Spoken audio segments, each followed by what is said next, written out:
Bueno, pues vamos, si les parece, a comenzar con la primera de las mesas, que lleva por título La sostenibilidad del Sistema Nacional de Salud y la ética. Me ha tocado en suerte ser espero que en suerte, si son disciplinados, el moderador de la mesa. Y los ponentes no van a intervenir en el mismo orden que figura en el programa. Hemos hecho un cambio sobre la marcha. En primer lugar, intervendrá Beatriz González López Valcárcel, después Pablo Simón Lorda y, en último lugar, cerrará las intervenciones Guillén López Casasnovas. En principio, como disponemos de aproximadamente hora y media, yo creo que intervenciones de en torno a 20 minutos está bien para dejar lugar al coloquio.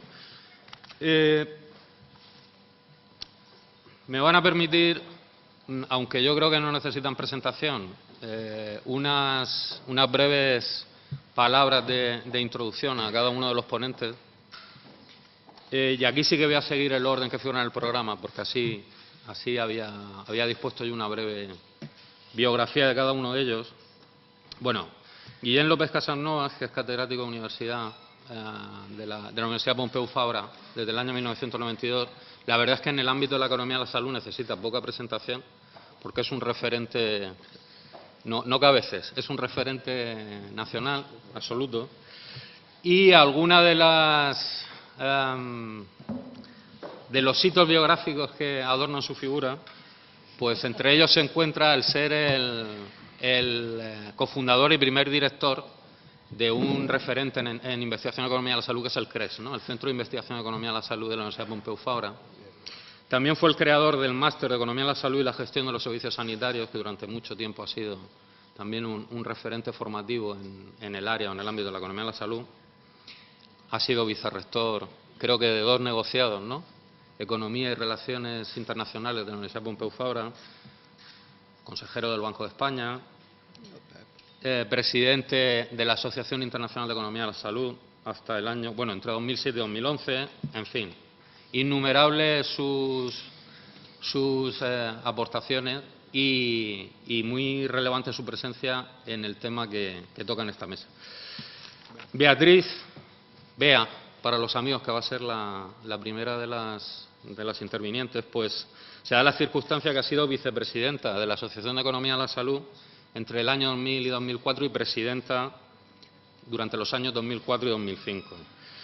Vicepresidenta de la Sociedad Española de Salud Pública y Administración Sanitaria, vicepresidenta de la sección de Economía de la Salud Pública en la Asociación Europea de Salud Pública, galardonada con la Gran Cruz de la Orden Civil de Sanidad en 2011 por su contribución a la elaboración de esa ley tan importante, que es la Ley de Salud Pública, aprobada en 2010.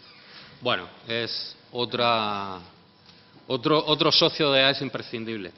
Y por último, Pablo Simón Lorda, que es médico de familia, máster en bioética, si no estoy equivocado, por la Universidad Complutense de Madrid, máster en Administración y Dirección de Servicios Sanitarios por la Fundación Gaspar Casal y la Universidad Pompeu Fabra, doctor en Medicina, y si no estoy errado, su tesis versó sobre el consentimiento informado, con lo cual, como ven, todo su perfil gira en torno a la bioética y hace su presencia en esta mesa muy adecuada, muy pertinente. En 2011 fue nombrado director de la Estrategia Bioética del Sistema Sanitario Público de Andalucía, que cubre el periodo comprendido entre 2011 y 2014. Bueno, pues sin más preámbulos, Bea, cuando quiera. Muchas gracias. Voy a hablar de pie, si no les importa. Bueno, pues muchas gracias por la invitación. Para mí es un honor estar aquí compartiendo compartiendo con ustedes pues este ratillo. Ahí, ya está. Hola. Le agradezco mucho, sobre todo a Pepe Martín, que fue el que me llamó para decirme, oye, tú hablarías de esto. Digo, bueno, y no me di cuenta de que era de ética, que no tengo ni idea, pues hasta bastante después. Pero bueno, creo que voy a poder decir algo que tenga algún sentido y sobre todo que provoque algún tipo de reflexión aquí, ¿no? Voy a hablar de estas 4 cosas. Voy a empezar con un poco viendo cómo la ética de lo colectivo permeó en el sistema sanitario, también en el español. Voy a hablar luego de los recortes habidos en sanidad a raíz de la crisis y de quién pagó el pato o quién está pagando el pato. Y por último, qué perspectivas de futuro son las que yo encuentro en este tema, ¿no? Voy a empezar diciendo que seguramente muchos de ustedes son muy jóvenes y no saben quién fue Alan Williams. Alan Williams fue uno de los padres de la economía de la salud en el mundo y también en Europa. Fue el director de la tesis de Guillem López y fue un amigo de todos los que tenemos cierta edad y un maestro, ¿no?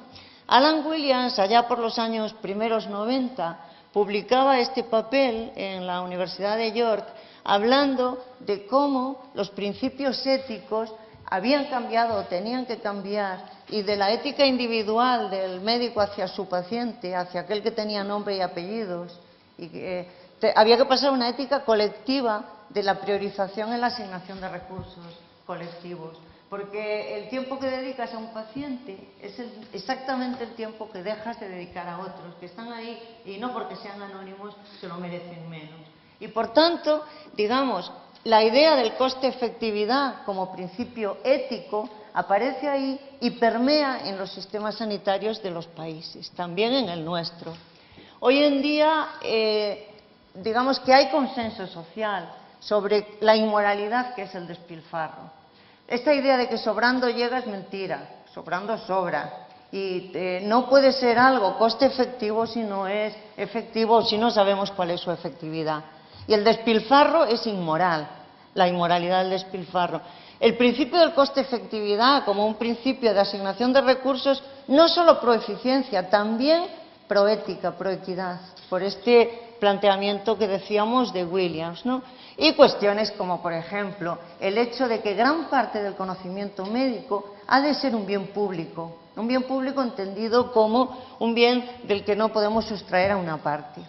Fíjense, les voy a poner un ejemplo que es el de esta familia, los Chamberlain, que durante 5 generaciones de padres a hijos tuvieron el secreto de un invento que ellos conocían, que era el forceps, para poder dar a luz a niños que venían de nalgas.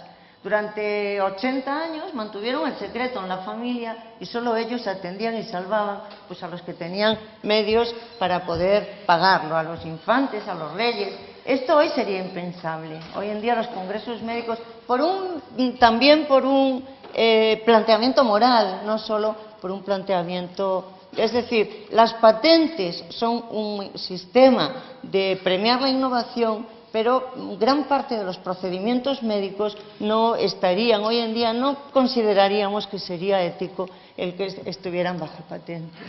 Entonces, en consecuencia, ha cambiado mucho el mundo y los sistemas sanitarios en estas décadas últimas, porque se han institucionalizado los mecanismos de priorización y, por tanto, los mecanismos de asignación de recursos públicos, qué innovaciones entran y cuáles no en la financiación pública de los sistemas de salud, etcétera, con prioridades explícitas. También en España, pero, y todo tiene algún pero, en este caso, los peros serían, primero, en realidad, cuando incorporamos asignaciones de recursos de coste-efectividad, o sea, vamos a gastar el dinero público en aquello que consigue más bienestar para los ciudadanos por una cantidad determinada de dinero. Muchas veces lo que hacemos es comparar objetivos o programas de salud unos con otros y no trascender del sistema sanitario, no comparar lo que gastamos en salud y la salud que conseguimos con lo que gastamos en otros aspectos del bienestar como educación, vivienda o atención a la dependencia. De modo que al final la sostenibilidad del sistema sanitario va a depender por un lado de lo que los otros sectores van a aportar a la sanidad renunciando a otros objetivos, como pensiones o como atención a la dependencia, etcétera. Lo que pasó en sanidad también, y está pasando cada vez más, es que para proteger determinados valores se aísla una determinada parte de los recursos públicos y se destinan exclusivamente a unos determinados objetivos. Por ejemplo, estoy pensando en el cáncer y en lo que hace el Reino Unido con el disponer de un fondo específico solo para atender enfermos oncológicos, solo para pagar tratamientos oncológicos. Esto es lo que yo llamo pues, la asignación de recursos basada en silos, o sea, en hacer partes de presupuesto sustraídas de los principios generales a modo de estado de excepción para financiar determinados problemas de salud, porque se consideran prioritarios en el sistema de valores. Hombre, los estados de excepción son malos para la democracia y también son malos para la asignación de recursos públicos en general.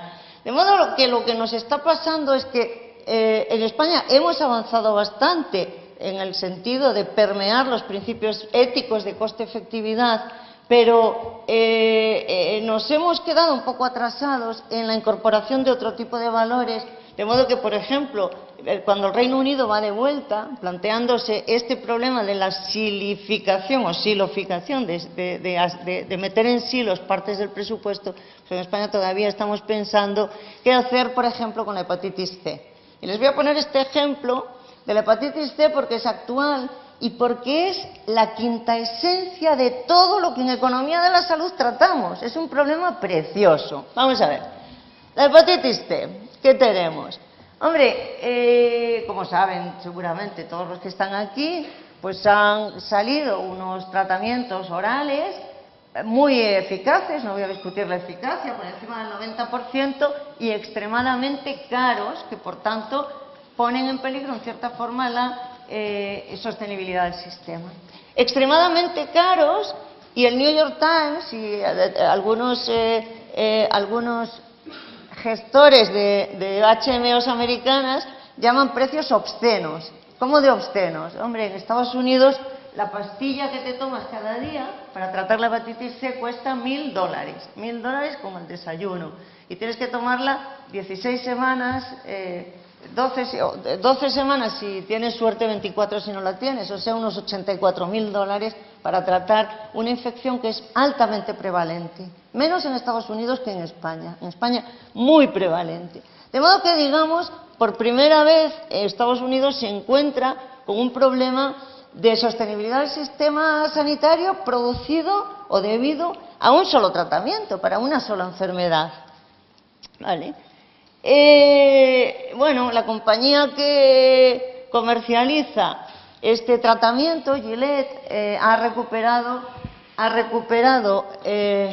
la inversión, porque realmente lo que hizo fue comprar otra compañía que tenía la patente, y la ha recuperado en unas pocas semanas. Sus acciones han subido en la bolsa de Nueva York un 60% el año que sacó este tratamiento, etcétera. ¿Vale? Entonces, claro, tenemos un problema de un atentado directo a la sostenibilidad del sistema, provocado por un tratamiento que es excesivamente caro. ¿Qué significa excesivamente caro? Hombre, que si diéramos el tratamiento a todos los pacientes que tienen hepatitis C en España, que no se sabe cuántos son porque nadie se preocupó de contarlos, pero que posiblemente puedan ser en torno a 500.000, pues entonces esto sería absolutamente imposible a corto plazo para el sistema. Y encima el problema es bonito, porque este tratamiento de Gillette ha salido al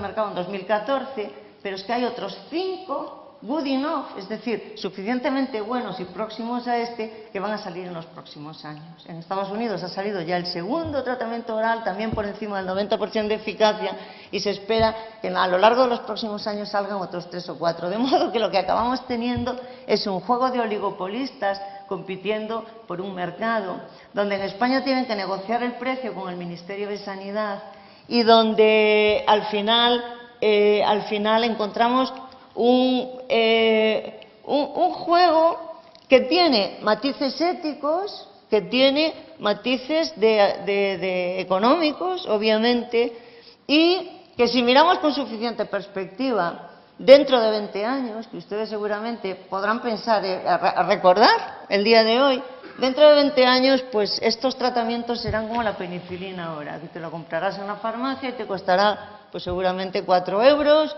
y ya está, ¿no? Y listo, para los pocos casos que haya. ¿Qué hicimos en España con la hepatitis C? Pues lo que hicimos en España fue un plan que se aprobó hace muy poquito, que todavía no lo pasó el Consejo Interterritorial, creo, Sistema Nacional de Salud, basado en 4 líneas estratégicas. Y fíjense en las líneas estratégicas. 1, conseguir información, saber el alcance del problema. ¿Por qué? Porque hasta este momento nadie se había preocupado de la prevalencia de esta enfermedad. Al fin y al cabo, no. Y sobre todo, la línea estratégica 2, que es a quién vamos a tratar y cómo, ¿vale? Y financiando cómo. Bueno, se estima que puede haber 500.000 de personas infectadas en España y finalmente se decide que se va a tratar a todos los pacientes, después de bastante rifirrafe desde el mes de octubre hasta ahora, que se va a tratar a todos los pacientes que tienen un nivel de deterioro, digamos, hepático de F2 o superior. O sea, esto mide, digamos, el grado de deterioro hepático, ¿no? Esto lo había decidido antes Cataluña por su cuenta, sin esperar por el Sistema Nacional de Salud, y la financiación de este tratamiento, unos 750 millones, se acaba naturalmente pagando por las comunidades autónomas, que son las que tienen las transferencias sanitarias, y pagándolo en condiciones favorables o ventajosas, ¿vale? Entonces, ¿a qué viene esto de la hepatitis C? Hombre, el ejemplo viene a cuento de que en el fondo lo que hemos hecho con este problema ha sido siloficarlo, o sea, ha sido hacer un silo, hacer una partija del presupuesto reservado para tratar hepatitis C. 750 millones los vamos a dedicar a esto, lo que les decía. Y claro, para el precio del tratamiento, que puede ser en torno a 40 o 50.000 euros, no sé, porque realmente no se puede saber, que la negociación no es pública, pero probablemente este medicamento sea muy coste efectivo para los que están en un estadio de deterioro hepático F4 o F3, pero seguramente no para F1. En cualquier caso, la decisión se ha tomado sin excesiva evidencia o sin suficiente evidencia de coste-efectividad. Había un artículo que es este sobre coste-efectividad, pero con información relativamente parcial, ¿no? Y en cualquier caso concluye que para algunos de los genotipos no hay evidencia suficiente como para decir si es efectivo o no, ¿vale? Entonces, bueno, estamos en un momento en el que el sistema sanitario español ha vivido, y esto sí que es raro, un decrecimiento de... A ver, no pasa nada. El gasto sanitario público. Esto sí que es raro. O sea, que el porcentaje de gasto sanitario público sobre el PIB disminuya de un año al siguiente. Esto sí que es raro, y esto nos ha ocurrido desde el año 2009 hasta ahora. Hace muy poquito, hace quizá 2 semanas, ha salido el informe del Ministerio de Hacienda con las cuentas, digamos, públicas del año 2013. Y en este informe lo que vemos es, primero, que la sanidad ha asumido una parte importantísima del coste de la crisis. ¿Cómo de importante? Pues fíjate, el gasto público en sanidad ha caído un 14%. Y el gasto público en general de las administraciones públicas ha caído un 6%. Por tanto, en sanidad hemos reducido muchísimo más el gasto público que en el conjunto de gasto, ¿vale? En dinero, estamos hablando de una reducción del año 2009 a 2013 de unos 10.000 millones de euros de gasto sanitario, ¿vale? Entonces, ¿esto se une a qué? Hombre, esto se une a que durante esos años, 2009-2013, ha habido un aumento importante de la presión fiscal. No solo ha habido un aumento de la presión fiscal de 2 puntos y pico, es que además este aumento de la presión fiscal sobre todo ha ido ¿a qué? Al impuesto sobre la renta, que gana 1 punto y pico sobre PIB, y al impuesto sobre valor añadido, impuestos indirectos. El IVA aumentó en su recaudación un 49% del año 2009 al 2013. Y en cambio el impuesto de sociedades pues ha caído en términos de participación en el PIB, ¿vale? Entonces, claro, aumento de presión fiscal basado sobre todo en impuestos indirectos y en impuestos al trabajo, y en un país en el que el deterioro de la desigualdad económica es notable. El índice de Gini, que mide la desigualdad en distribución de renta y que publica el Eurostat, pues nos dice que frente a una media de 30 en los 15, los 27 y los 28 países europeos, en España estamos por encima del 33, o sea, peor, más desigualdad, ¿vale? Entonces, todo esto, 5 minutos, vale, de sobra. Todo esto viene a cuento de ¿qué? Todo esto viene a cuento de que el sector sanitario en España ha empezado a asumir un papel que realmente no le correspondía, que es el papel de redistribución de renta. Fíjate, el índice de Gini de desigualdad lo puedes medir sobre la renta bruta, sobre lo que gana la gente de salario. Pero luego, como la sanidad redistribuye dándote en especie unos servicios, te atienden en el hospital, te dan medicamentos, te atienden en la consulta, la renta neta, incluyendo estas prestaciones en especie, tiene una desigualdad que es distinta de la inicial. Pues fíjense, lo que ocurre en España es que la sanidad es el principal sector redistribuidor de renta en especie, más que la educación, más que la vivienda, más que todas las prestaciones del estado del bienestar. De hecho, según cómo lo midamos, si lo medimos con el índice de Gini o con el porcentaje 80-20, o sea, cuánta renta tiene el 80% de la población más pobre respecto al 20%, o en fin, con cualquier indicador vemos que la sanidad redistribuye más del 50% de la redistribución total en especie, ¿vale? Esto es un poco la idea y que, por tanto, España mejora su posición cuando en vez de ver la desigualdad por la renta bruta, la vemos por la renta depurada ya después de la redistribución. Bueno, ¿y quién pagó el pato de los 10.000 millones? Los 10.000 millones, ¿quién los ha pagado? ¿Quién ha sufrido fundamentalmente los recortes? Pues esto me lo salto, porque si no me da tiempo, ¿vale?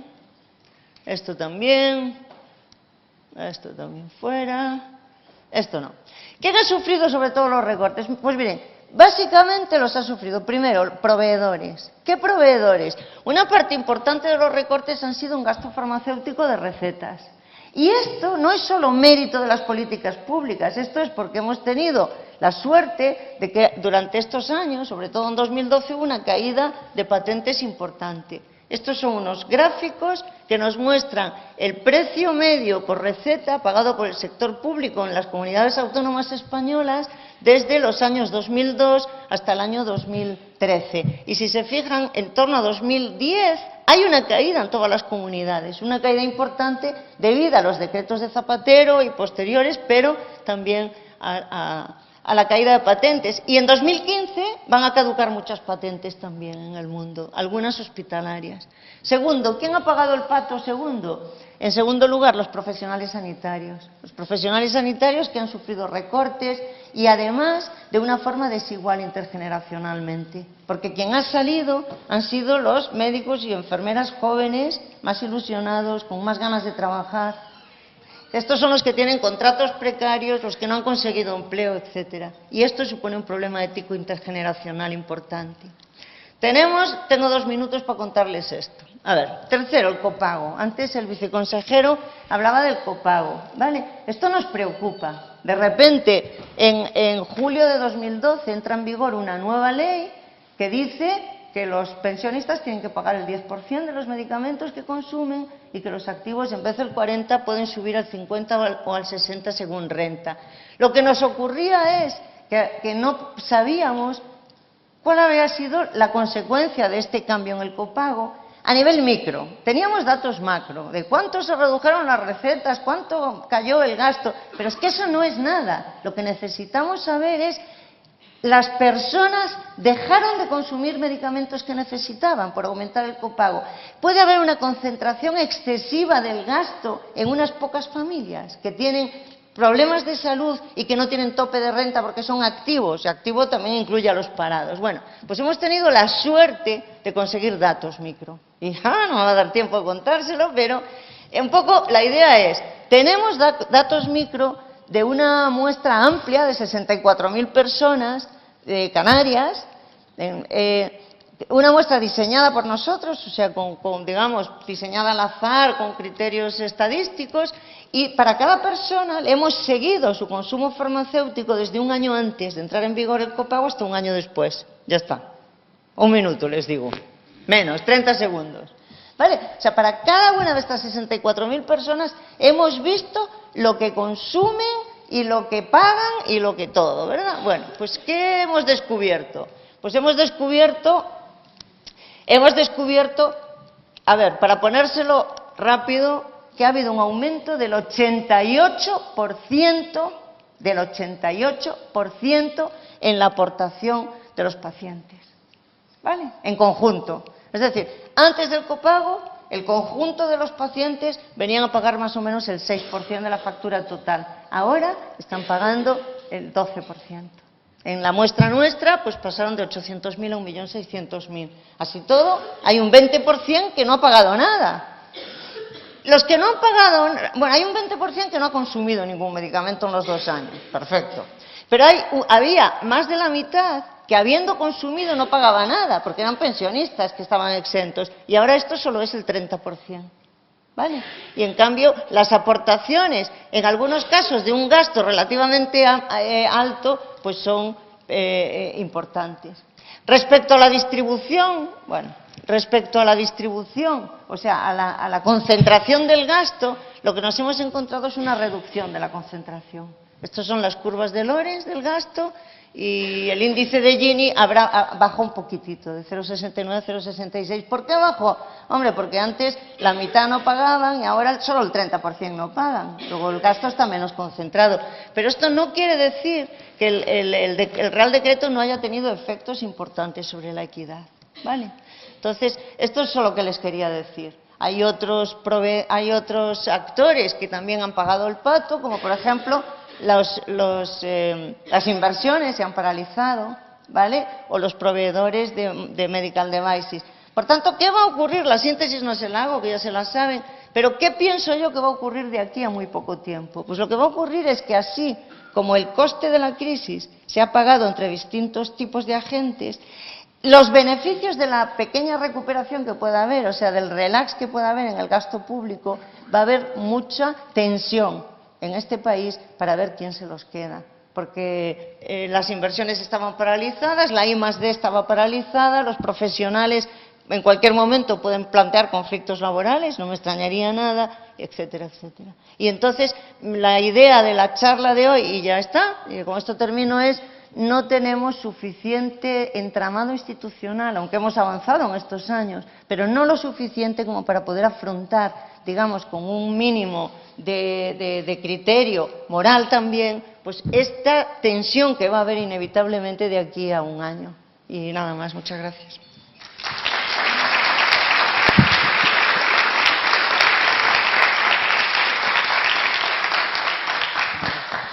No sé si hablar desde allí o... Casi mejor, sí.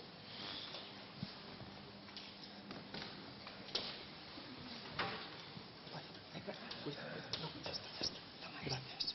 ¿Y puedo...?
Bueno, buenas tardes a todos y a todas.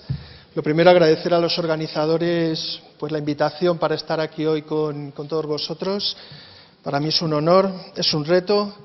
Yo ya le he dicho a Pepe y a Carmen que muchas gracias por ponerme, y además encima al final me han puesto entre los dos popes, porque yo no soy pope, pero fijaros, yo tengo que hablar después de Beatriz y antes de Guillén. O sea que para mí esto es una situación como mínimo complicada.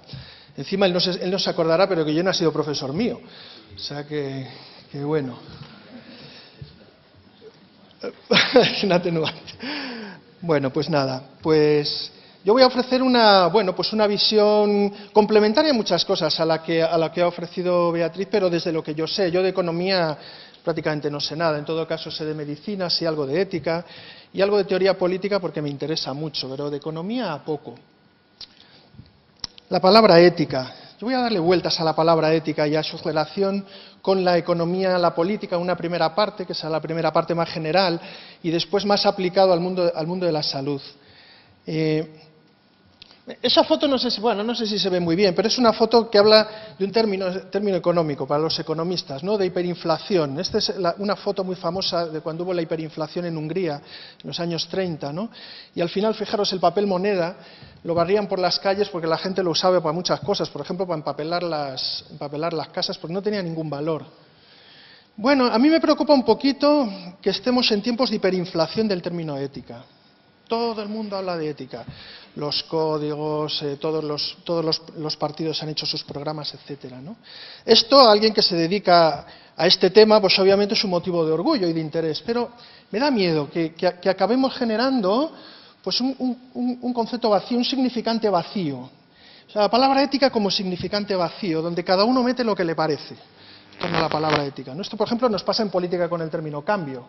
Si os dais cuenta, casi todas las campañas electorales de todos los partidos, sean del signo que sean, llevan la bandera del cambio. Cambio como significante vacío. Luego en la discusión, si queréis, hablamos del término equidad. Equidad puede acabar siendo un significante vacío también, sobre todo cuando yo oigo a Ana Mato hablando de equidad. Pero bueno. Lo segundo que me preocupa del término ética enlaza con lo anterior, es que todo el mundo se pone la medalla.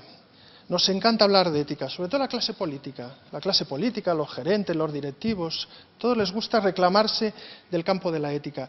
Y por lo tanto tendremos que profundizar en qué queremos decir cuando decimos ética, porque si no nos podemos llevar alguna sorpresa, o algunas medallas que de ética tienen poco. Por ejemplo esta, ¿no?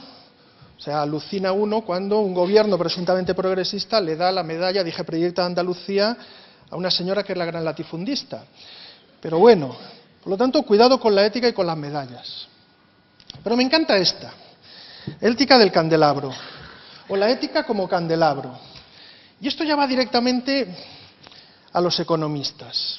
Yo tengo la impresión de que cuando los economistas hablan de ética, hablan como de un candelabro. O sea, como de un objeto que se pone ahí un poquito para adornar la cosa, pero a la hora de la verdad no sacamos las consecuencias de verdad de lo que estamos queriendo decir, ¿no? ¿De quién es la culpa de esto? Bueno, quizá de estos, ¿no?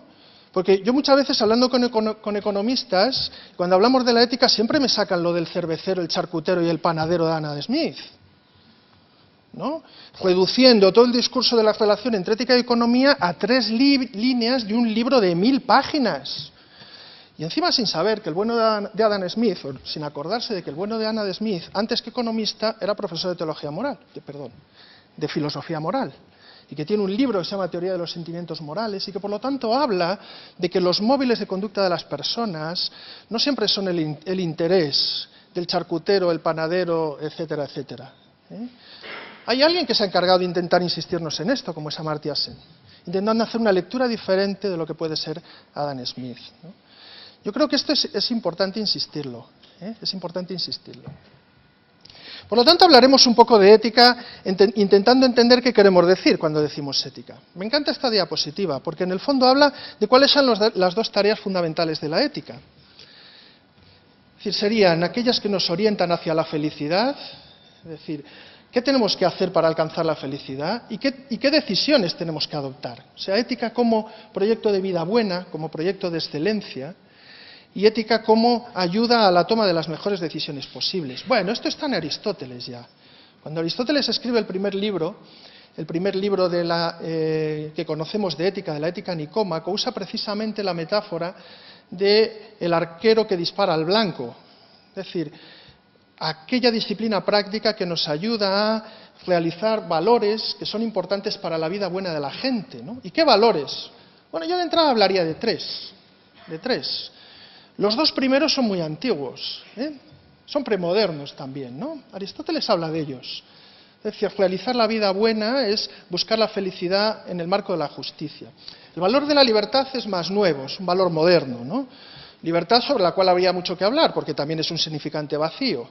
Cuando la libertad consiste en poder escoger entre 30 marcas de mayones en el Corte Inglés, algo nos estamos perdiendo. Por lo tanto, libertad es un valor grueso sobre el cual teníamos que desgranar su sentido, ¿no?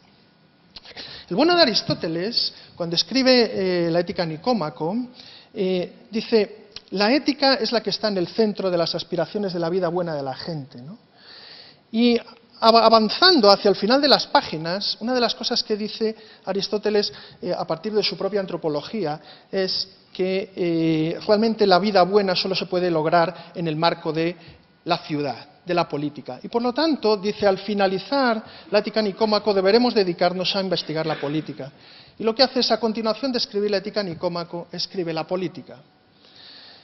Y cuando uno lee la política se encuentra con que en el primer capítulo Aristóteles a lo que se dedica es a explicar en qué consiste el gobierno de la casa, oikos, de la economía.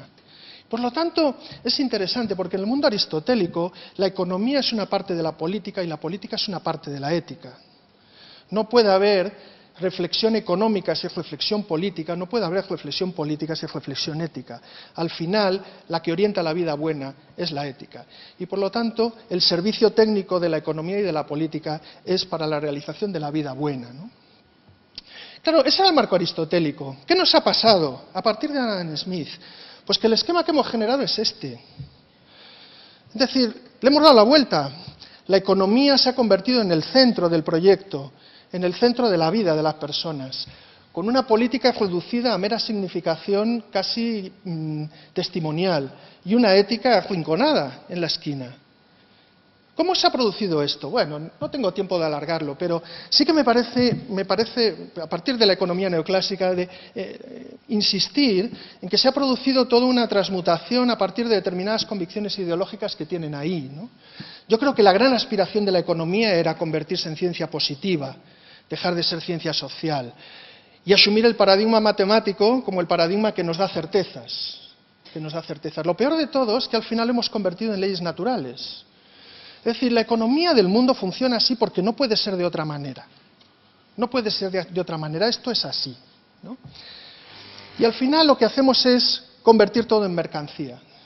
La economía convierte todo en mercancía. Mercancía a la cual ponemos un precio, pero de la cual con frecuencia hemos olvidado el valor. En el fondo, siguiendo a Marx, buena parte del pensamiento económico actual es ideología legitimadora, es superestructura, de una determinada manera de estructurar las relaciones entre las personas. Es ideología en el sentido auténtico del término, ¿no? Y se basa de una neolengua, hay que leer a Orwell, nos cuentan las cosas de una determinada manera, y en el trasfondo hay toda una estrategia de control, las cuales, bueno, yo creo que uno de los libritos más interesantes que he leído últimamente es ese libro, Psicopolítica de Han, es un profesor coreano que yo le recomiendo, Psicopolítica, ¿no? Al final hay hegemonía, ¿saben? Vivimos un mundo en el cual ustedes, que son los economistas, ¿no?, parece que gobiernan hegemónicamente los destinos de buena parte de la humanidad, ¿no? Y entonces generan discursos como esto. Empezamos a darle vueltas. Es que no está claro si el sistema es sostenible, es que no está claro si la educación pública es sostenible, etcétera, etcétera. Miren, al final nos sucede esto, que parece que muchas veces el pensamiento económico a lo que se dedica es a intentar justificar lo que a nadie parece justificable. Pero no se engañen. Debajo del pensamiento económico hay presupuestos ideológicos, filosóficos, y el presupuesto filosófico que hay debajo de buena parte del pensamiento económico es el de la ideología neoliberal, y el gran inspirador es Nozick. Yo a los estudiantes de economía que hay aquí, hombre, les recomiendo que lean a Adam Smith, pero por favor no dejan de leer a este señor. El libro es bastante abstruso, muy pesado, muy aburrido, bueno, como el de Adam Smith, pero es el que está en la base de buena parte de los que nos han acompañado en las pasadas décadas. Por ejemplo, estos dos señores. Por ejemplo, el que está debajo de cosas que luego todo el mundo niega que existan, como es el Consenso de Washington, o el que alumbró un maravilloso golpe de Estado constitucional en el año 2011, en el cual, con nocturnidad y alevosía, nos cambiaron la Constitución para decirnos que no podíamos aumentar el gasto público por encima de determinados niveles. Golpe de Estado. Por lo tanto, yo pienso que hay que reconstruir la relación entre economía, política y ética de otra manera. De otra manera. Yo propongo que trabajemos con esquemas así. Es decir, aceptemos que tenemos que entrelazar las tres disciplinas, economía, política y ética, ¿no?, para alumbrar el espacio central. Ese espacio central que tienen ahí es el poder. La P es el poder, que debe ser decía Claude Lefort, que básicamente debe ser un espacio vacío. Un espacio vacío que intentamos alumbrar, intentamos ocupar en un determinado momento, pero luego intentamos abandonar para dejar que otros lo ocupen. Yo me voy a ocupar de la ética, sobre todo de la ética sanitaria. Pues miren, la ética, el arquero al blanco, cuando dispara, en el mundo moderno fundamentalmente dispara para intentar realizar la tabla de derechos humanos. La tabla de derechos humanos. La tabla de derechos humanos, la Carta Internacional de Derechos Humanos, es el cuore, el corazón de cualquier propuesta ética moderna, ¿no? Y dentro de la tabla de derechos humanos siempre se ha distinguido entre positivos y negativos. Es una distinción que que está en parte superada, ¿no?, entendiendo como el derecho a la salud como un derecho negativo y el derecho a la atención sanitaria como un derecho positivo, ¿no? Parte de esto está en nuestra Constitución, aunque ustedes saben que tenemos un problema porque el derecho a la salud, el derecho a la asistencia sanitaria no está entre los derechos fundamentales, sino entre los principios rectores, con lo cual tiene más debilidad en su proceso. Pero fíjense, cuando uno lee la Carta de Derechos Humanos, la cantidad de cosas que nos dice que deberíamos hacer, que deberíamos respetar. Si quieren ustedes concretarlo, tienen que leer los informes del Consejo. Los informes del Consejo. Este informe, la observación general número 14 del año 2000, es clarísima. Y sobre todo, si quieren ustedes leer algo bien interesante, es el informe que hizo el Consejo Económico y Social sobre el decreto ley. Un decreto ley, un informe durísimo sobre el decreto ley en tanto que no respetaba la Declaración Universal de los Derechos Humanos, que yo creo que es que la señora Nagamoto no entendió. Pero bueno. Concluyendo un poco, reflexionando a partir de la Declaración de los Derechos Humanos, hay que decir dos cosas. Miren, la salud no es una mercancía y la sanidad no es un negocio. Yo creo que estos son principios generales que se deducen ¿no? Son derechos y por lo tanto estamos obligados a garantizar su sostenibilidad. Yo no soy especialista en economía y en política, pero muchos de ustedes que son economistas, yo lo que les quiero decir es que ustedes están éticamente obligados a buscar la manera técnica de garantizar la sostenibilidad del sistema. Tienen ustedes esa obligación ética como economistas. No hay fallos del mercado sanitario, lo que es un fallo completo es introducir el mercado en sanidad, porque ya lo sabemos, lo único que genera es desigualdad y privilegios, Y hay muchos mecanismos que utilizan ese tipo de privilegios, muy fácil. Bueno, total, que nuestra obligación ética es luchar contra los 7 pecados capitales, o las 7 virtudes del capitalismo neoliberal en sanidad. Los 7 mecanismos y estrategias que se está usando para destruir el sistema sanitario público. Esas 7 estrategias. Si ustedes repasan buena parte de las decisiones políticas que se han realizado en los últimos tiempos, en cualquier comunidad autónoma encontrarán los rastros de esas 7 estrategias. Algunas de ellas muy marcadas, más en unas comunidades que en otras. Dirán, bueno, pero Pablo, si es que no hay dinero. Eso es mentira. Sí hay dinero. O sea, este mantra que nos repiten, es que no hay dinero, mentira. Sí hay dinero. Hagan la suma, solo todas las mañanas, con lo que suman, lo que han robado unos y otros, nos salen las cuentas. Por lo tanto, tenemos que buscar el dinero, con equidad, sí, gestionarlo con eficiencia, invertirlo con eficiencia y gestionarlo con honestidad. ¿Dónde está el dinero? Bueno, sí, ya estoy terminando. Lean, por favor, este informe. Este informe es impresionante, impresionante. Este informe de una ONG, Intermón Oxfam. Intermón Oxfam. Fíjense solo la primera frase. Estoy así que me va a dar una tortícolis. Dice, en 2011, a las 10 mayores empresas del IBEX 35 les hubiera correspondido pagar 10.000 millones de euros por el impuesto de sociedades. A esto ha hecho referencia Beatriz. El 30% de los 34 millones, sin embargo, solo pagaron 5.790. 5.000 millones, el equivalente a casi todo el presupuesto sanitario. O sea, hay dinero. Hay que decir que quien modificó esto fue el gobierno Zapatero, 2006-2007. Segundo, gestionémoslo bien. Sí, yo soy partidario de la desinversión sanitaria. Es verdad que estamos haciendo muchas cosas que no sirven absolutamente para nada. Yo lo veo todos los días en mi consulta. Hacemos cosas que no valen para nada. Y éticamente estamos obligados a eliminarlas. Compromiso con la eficiencia, por supuesto, ¿no? Pero compromiso con la eficiencia, por favor. Porque seguimos haciendo inversiones que no valen para nada. Y no voy a poner ejemplos. No voy a poner ejemplos, pero los podría poner. Y sin embargo no invertimos en las cosas que realmente dan sentido al sistema. Por ejemplo, la atención primaria. Miren, desde el año 2008 la inversión pública en sanidad, como decía Beatriz, ha caído. Pero es que cuando ustedes diferencian entre atención hospitalaria y atención primaria, quien se ha llevado la palma es atención primaria. El gasto hospitalario más o menos se ha mantenido. Atención primaria. Por lo tanto, yo cada vez que un consejero o consejera sale diciendo que ellos apuestan por la atención primaria, me da un pasmo. Me parece una inmoralidad. Si encima nos dicen que es que las urgencias están saturadas porque somos ineficientes en atención primaria, pues ya bordeo la náusea. Así que este es un tema serio. Gobernanza. Necesitamos sistemas de gobernanza. Voy más deprisa. Solo ya lo ven ahí. Fíjense, control de la puerta giratoria, porque casi todos los altos directivos de cualquier comunidad autónoma acaban de altos directivos y muchas veces de compañías farmacéuticas.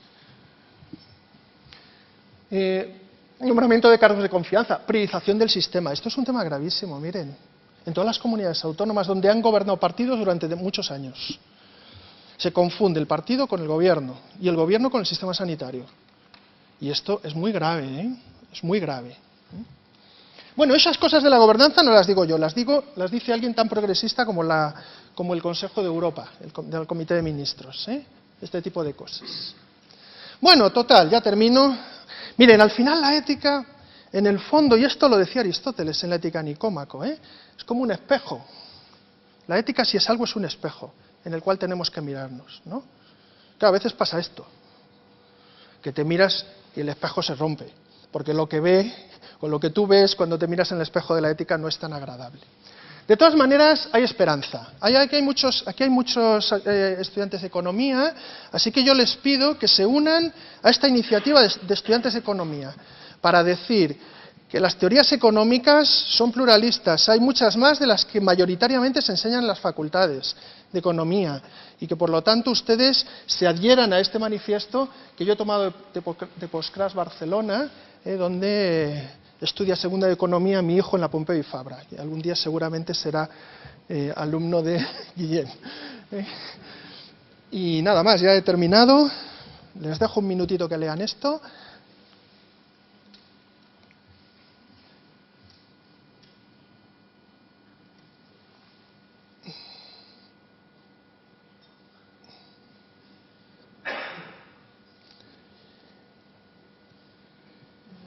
Y eso es todo, gracias.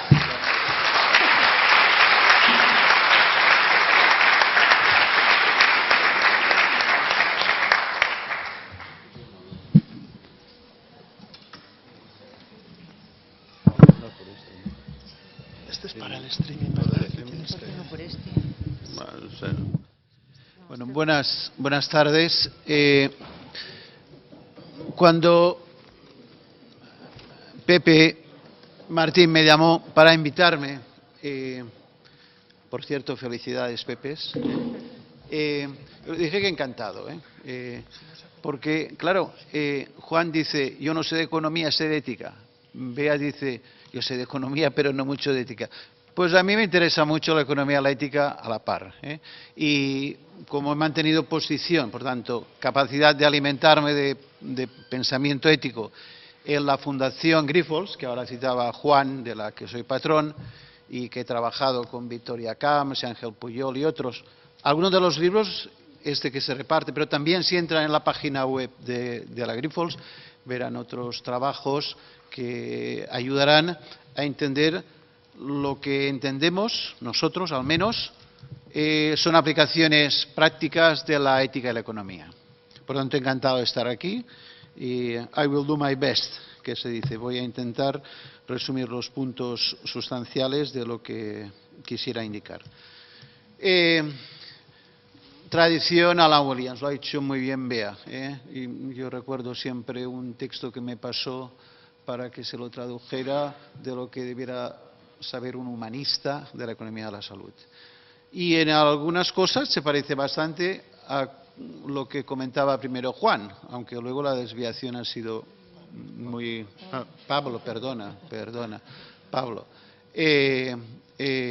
La desviación ha sido grande, pero Williams hablaba también de que dos logos muy fáciles, la ética de la eficiencia, es decir, que uno hará lo que haga falta por su paciente independientemente de los costes, es algo que chirría, por muy juramento hipocrático que sea, con lo que sabemos es el comportamiento ético de un profesional de la sanidad pública.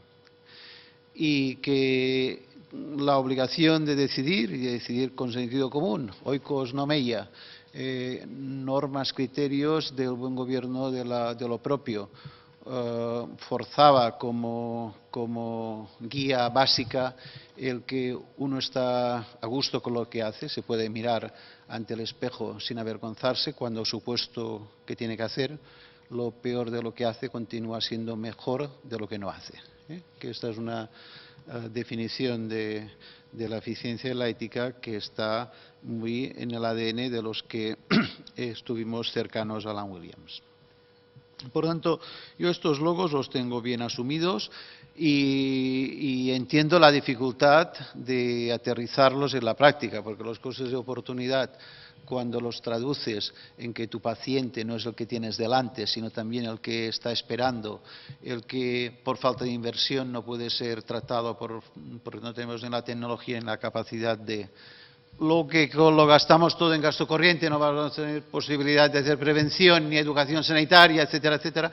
El traducir los costes de oportunidad a la ciudadanía en su conjunto, pues no estaría fácil ni para economistas ni para profesionales.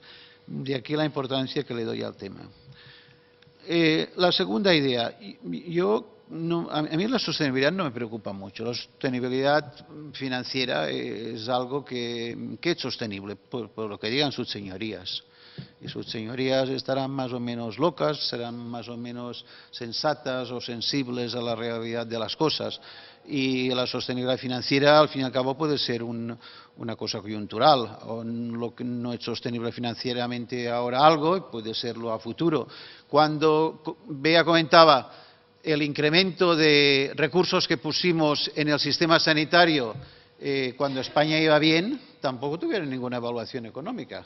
O sea, que igual era despilfarro lo que hicimos en su momento y la reconversión que hemos hecho ahora. Si la hemos hecho por el lado de la prestación farmacéutica y sin estragos muy importantes en la utilización sanitaria, pues quizá no haya sido malo. Igual hemos recuperado bienestar conjunto, que es de lo que nos habla Alan Williams. A mí me preocupa el sistema sanitario, no la sostenibilidad financiera, sino la solvencia. Suena un poco lo mismo, pero no lo es. Solvencia quiere decir la capacidad que tiene nuestro sistema de solventar situaciones cambiantes, de ajustarse a retos nuevos, de dar respuestas a cosas en las que no hemos estado pensando. Beatriz comentaba la situación de un blockbuster que nos viene encima con una eficacia tan importante como los medicamentos de hepatitis C.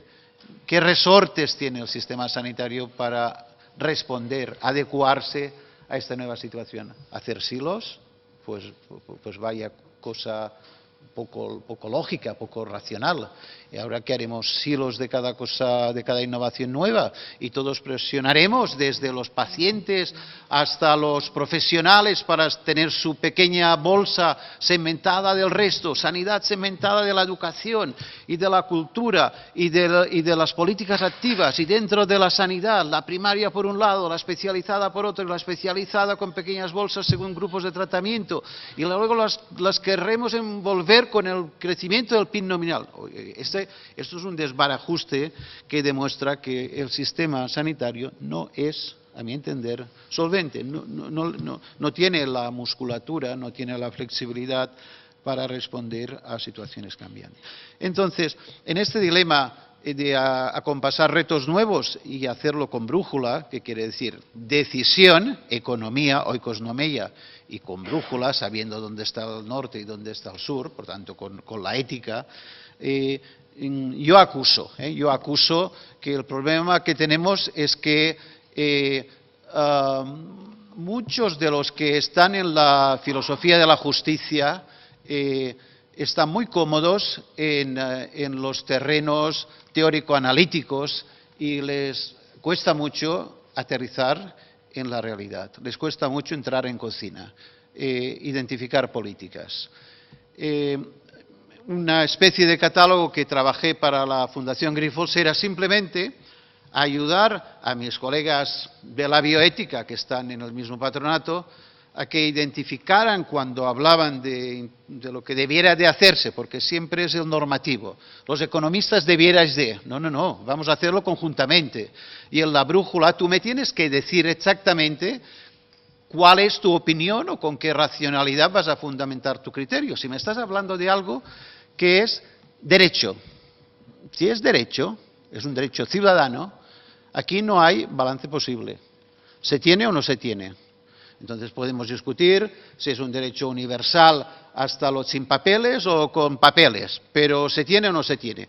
Llevado al extremo de la política sanitaria, podríamos incluso decir, como Alan Williams sugería, que los ciudadanos pueden tener un fair innings, un derecho a una alícuota, a un mínimo de esperanza de vida. Y por tanto, si has superado esta alícuota, quizás ya no eres prioritario. Entre un joven y un mayor, pues un año de vida ganado, ajustado por calidad, de alguien que tiene 90 años, que le quiten lo bailado, pues igual no puede valorarse en términos idénticos que a un joven de 30 años, o de 15, o un recién nacido. Porque si es un derecho ex ante, tú podrías decir que la esperanza de vida, la alícuota que le correspondería, no admitiría balances, trade-offs, sacrificar un ABAC de uno por un ABAC de otro. Es negar la transacción, es lógico con la idea de derecho de elegibilidad. Pero claro, esto desde un punto de vista operativo es muy difícil cuando se lo pones encima de la mesa a alguien que te tiene que acompañar en el discurso de la economía y la ética, ves que rápidamente retranquean. Porque derecho a la vivienda, derecho al trabajo, etcétera. Estamos hablando de derechos sustantivos que se puedan reclamar ante un juez. Y eso son palabras mayores. Por lo tanto, vamos rápidamente luego a poner encima de la mesa un segundo criterio, que es el de necesidad. ¿Se necesita o no? Primero tienes que ser elegible, derecho. Pero no todos los elegibles son elegidos. ¿Cómo elegimos? Entonces, el criterio normal es, que es compartida, al menos en su terminología, es necesidad. Entonces, un filósofo de la justicia te diría, como John Rawls, que el que lo necesita más es el que está peor, punto pelota. Aquí tampoco hay transacción. Si eres el que estás peor, tú vas delante. Pero claro, cuando le das dos vueltas a esto, pues esto es la regla de rescate.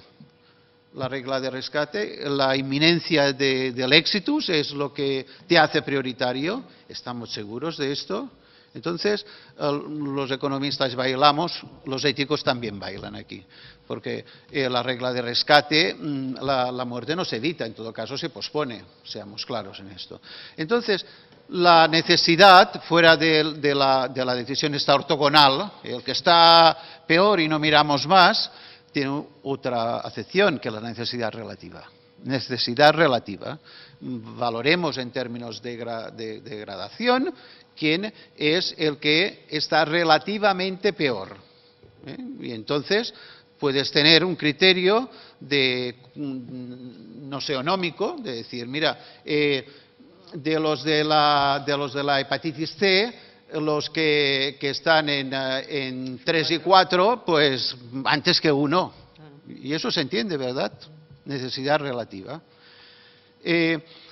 Hay una variante aquí de necesidad que se nos escapa del ámbito clínico, que es el de Amartya Sen, que Pablo decía hace un rato. Cuando hablas de capacidades capacidades para desarrollar sale de lo que es un criterio de objetivable clínico de necesidad relativa. Pero también está encima de la mesa y no nos aclaramos, aunque nos gusta mucho el concepto de cómo hacer operativo, cómo estos términos entrarlos en la cocina de la política sanitaria, de la decisión, del oikos nomeia. A esto le tenemos que añadir una cosa que es de sentido común, que es el tercer término, el mérito.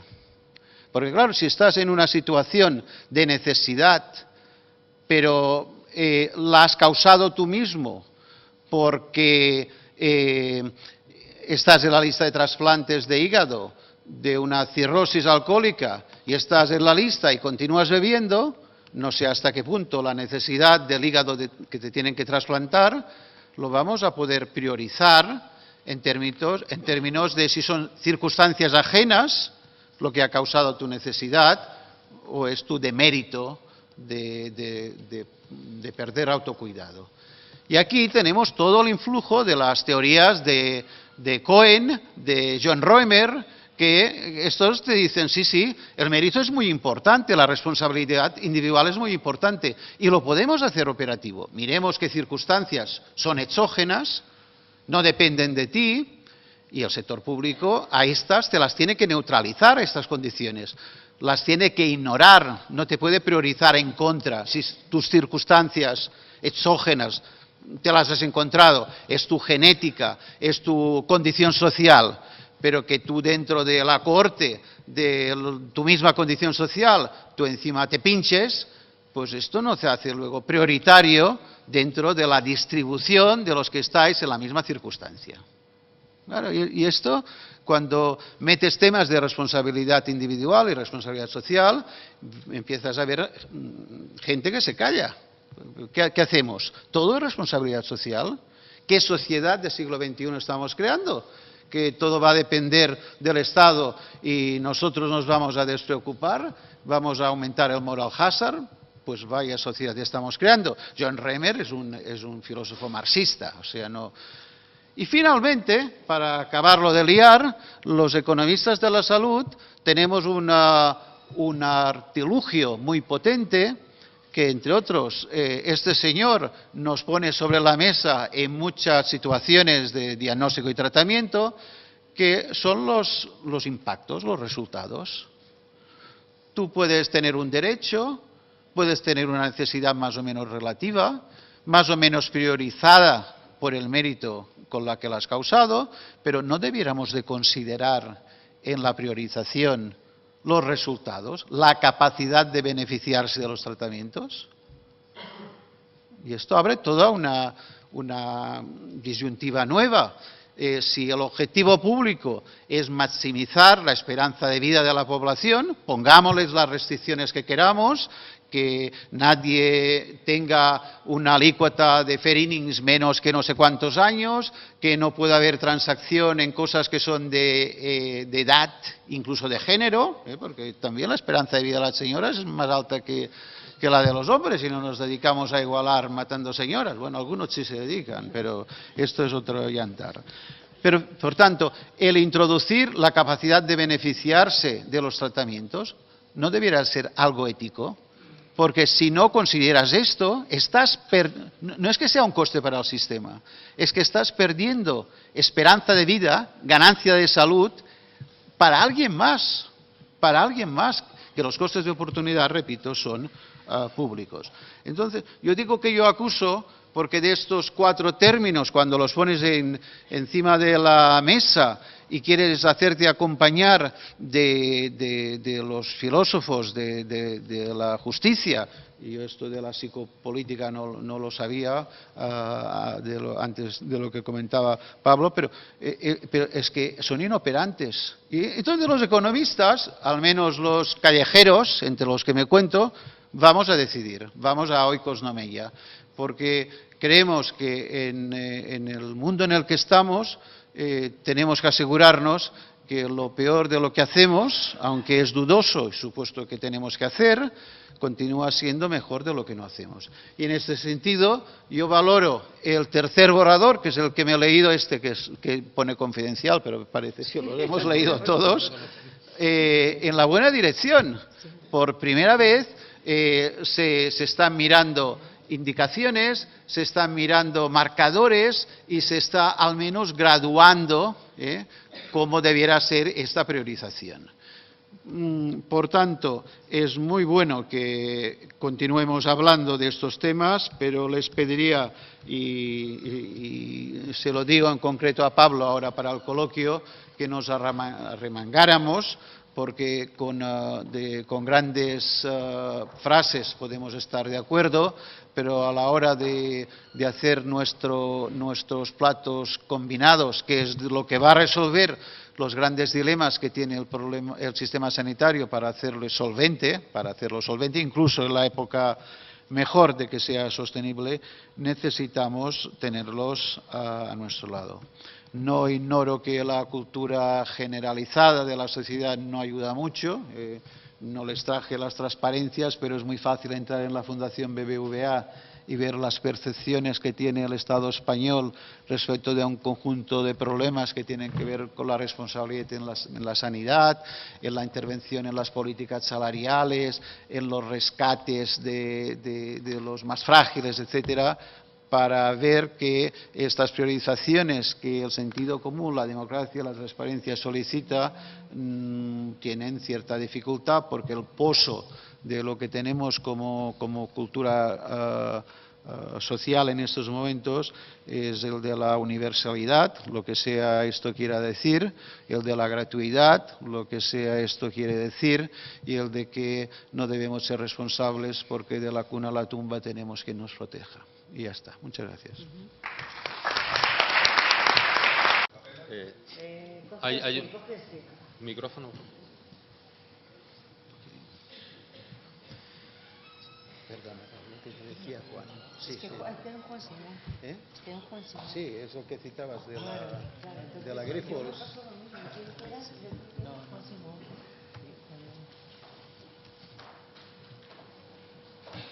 Está encendido, creo. Sí.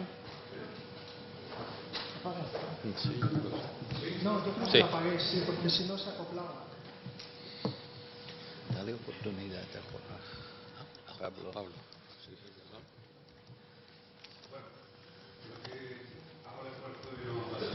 No, hombre, no, te lo enciende.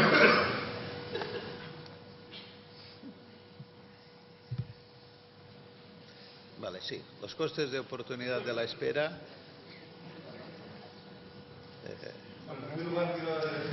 Se oye bien, se oye bien. Sí.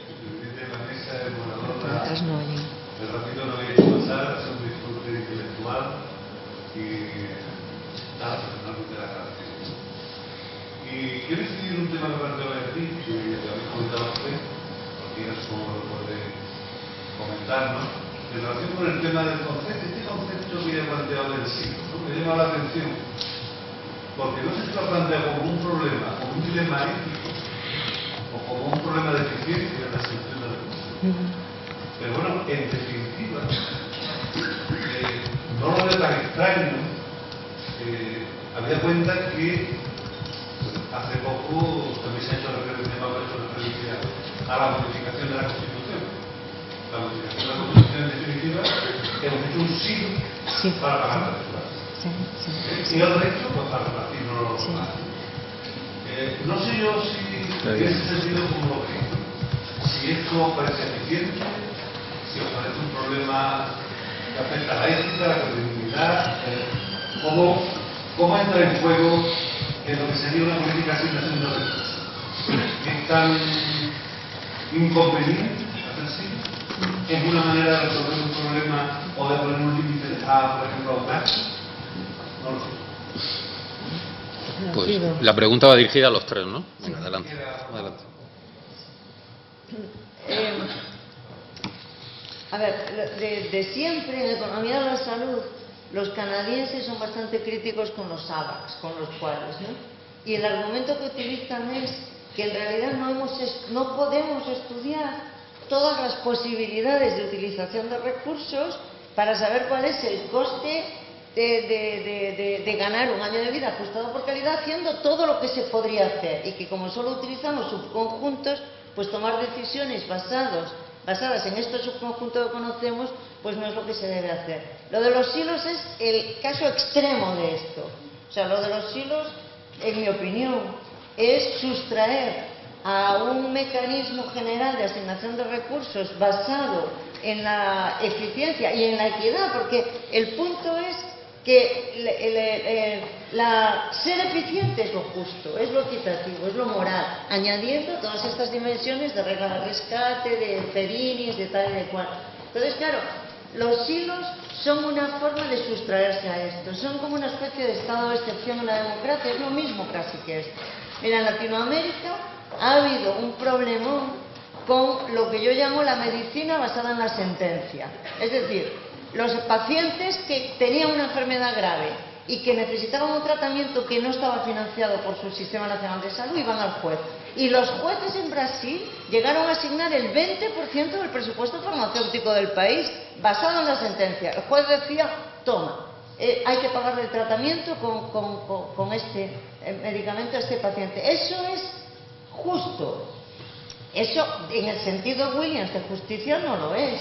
Y eso no es eficiente porque se sustrae, porque es hacer una excepción.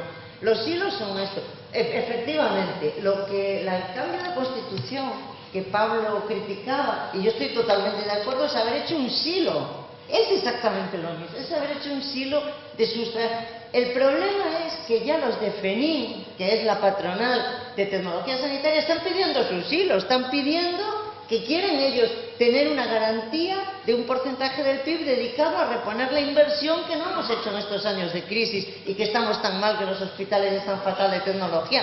Piden su silo. Y los grupos de pacientes de diversas enfermedades están también intentando pedir su silo, intentando bunkerizar las decisiones. Al final, esto nos llevaría a un despropósito que va absolutamente en contra de la eficiencia y también, en mi opinión, de la ética del sistema.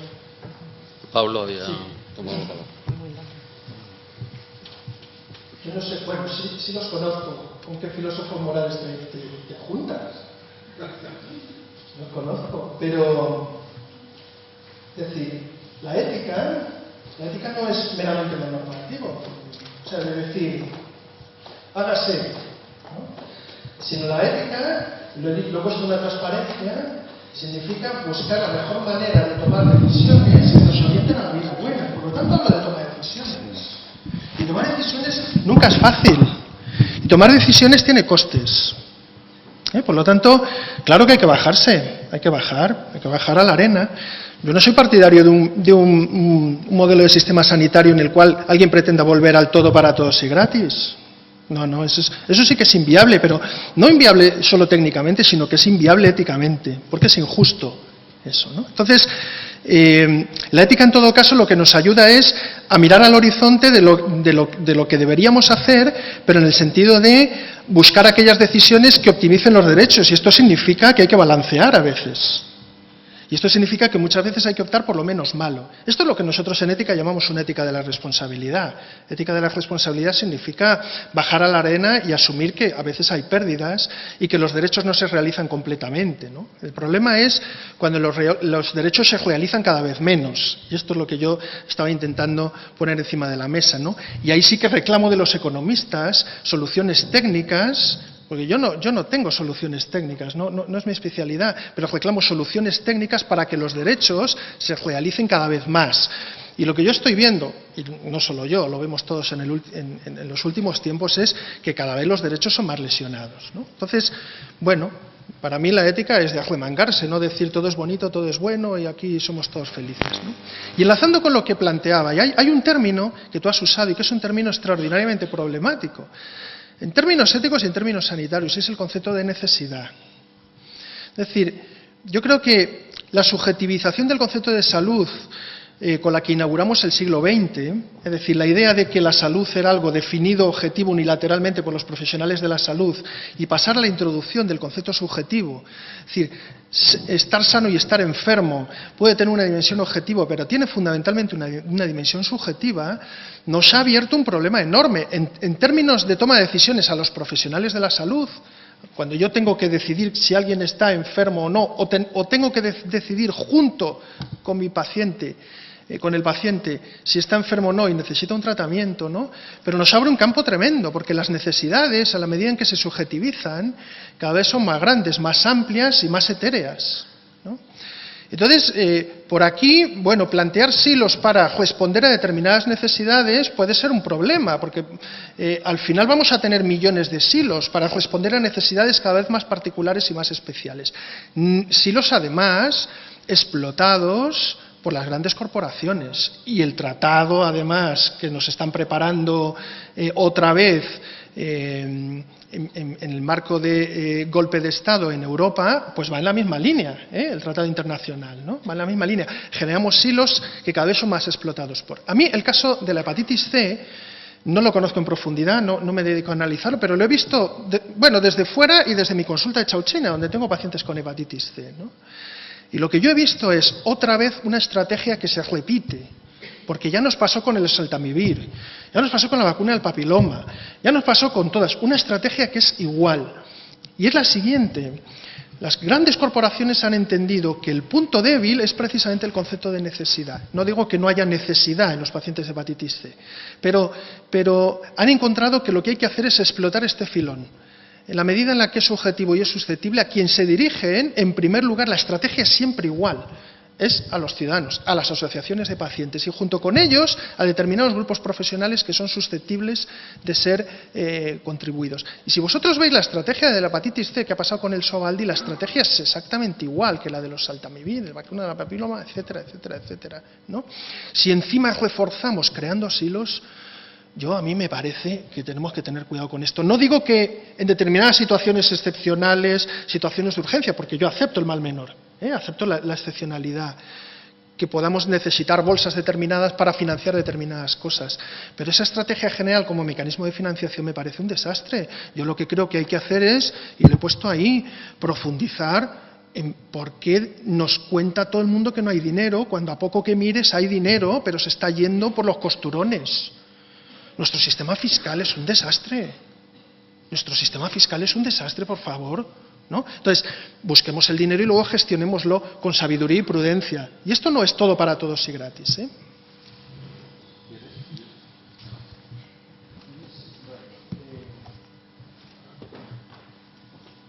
Sí, pero es un síntoma.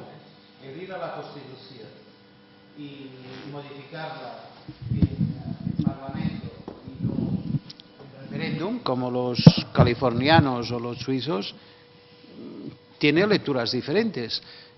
Se hace en Parlamento por parte del nacionalismo español y punto. No hay ni consulta ni... Y esto lo que esconde es el miedo a, o bien ir directamente a las fuentes, preguntando a la Suiza o a la proposición 13 de California, que es la madre de todos estos corderos, o hacer como los ingleses, agencializas el procedimiento y estás a resultas del resultado. Y la agencia lo que hace es una recomendación, no sustrae la política, no te genera un silo, pero si quieres crear el silo tienes que explicar por qué. La recomendación siempre es haz o explica por qué no haces. Si esto te viene de un nice, bueno, siempre compromete de modo diferente al político. ¿Qué han hecho con lo de la Constitución? Pues tabla rasa de ir a las fuentes, a la ciudadanía, y de delegar una decisión informada de acuerdo con un procedimiento preestablecido. Por tanto, a mí es un síntoma que demuestra la debilidad de nuestras culturas. Los políticos no se fían ni de agencializar ni hablar con los ciudadanos. Yo repito con Pablo, seguro que estaríamos hasta la hora de cenar, pero yo, ojo con los datos. El impuesto de sociedades, lo que ha explicado, no es un fraude, es que la ley, legítimamente, con la mayoría, yo casi diría, por lo que recuerdo de la ley de la última reforma, el impuesto de sociedades, con la aquiescencia de todos nuestros representantes democráticos, para impulsar la creación de empresas, introdujo deducciones fiscales. Y esto es lo que hace que de un 35% teórico se recaude mucho menos del 18%. By the way, o sea que te has quedado corto. Pero esto es legal. Ojo, que quizás sin estas deducciones fiscales no se hubieran creado las bases imponibles en primer lugar. Pero fijaros que continúa el discurso de la sostenibilidad.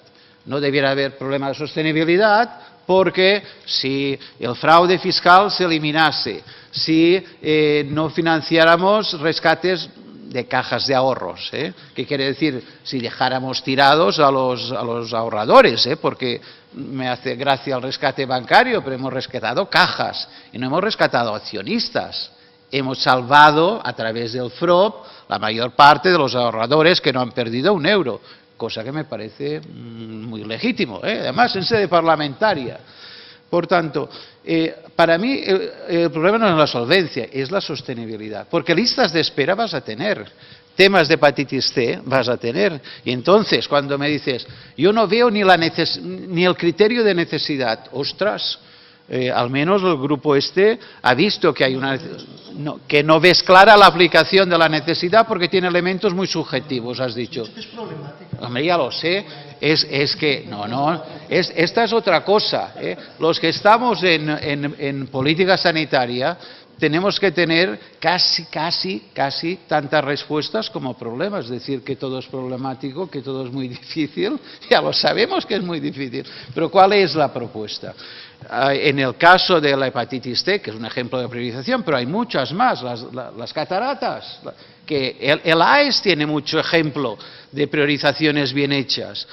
Pues, ¿cómo introducimos criterios de necesidad, incluso de necesidad social? Porque en las cataratas el que viva solo es un concepto que prioriza respecto de los que viven acompañados, que alguien podría decir también vaya moral hazard. Encima que tienes acompañamiento y te salvaguarda otras cosas, te pone detrás de la lista. Pero si el Parlamento ha aprobado una priorización de este tipo social, hecha por gente incluso de la Asociación de Economía de la Salud, quiere decir que podemos tirar para adelante con una cosa mínimamente consensuada que nos resuelva un problema. Que todo es muy complicado, Pablo, ya lo sé. Pero estar en el oikos no meia quiere decir que uno se tiene que mojar. Al menos tantas respuestas. Bueno, también podría decir aquello que no hay problemas sin respuestas, sino simplemente que los problemas pueden que estén mal planteados. Muy bien, creo que había una palabra.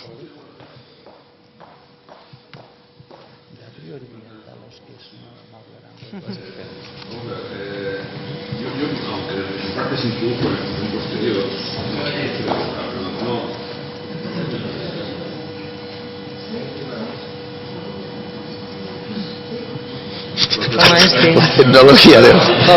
La tecnología del micrófono es la...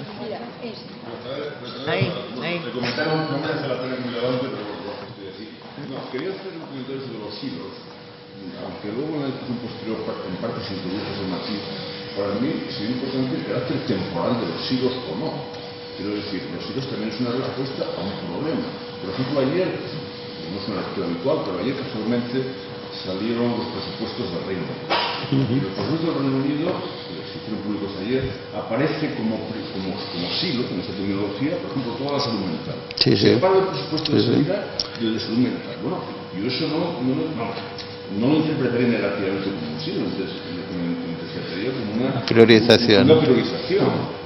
Ahora, claro, si eso sigue estando ahí dentro de 100 años, cuando esa necesidad no existe, o si tal, sería un problema, pero es un simple comentario a esa conferencia tan interesante de guerra.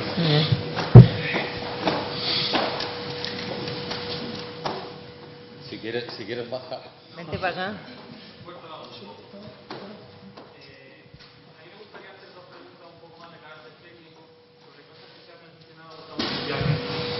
La intervención de Beatriz ha dicho que la partida del Estado del Bienestar referida a la sanidad es la que pega mayor tirón a la hora de redistribución de la red. No sé si lo he entendido bien. ¿No podemos concluir entonces que hay un problema del Estado del Bienestar global que es poco redistributivo en general?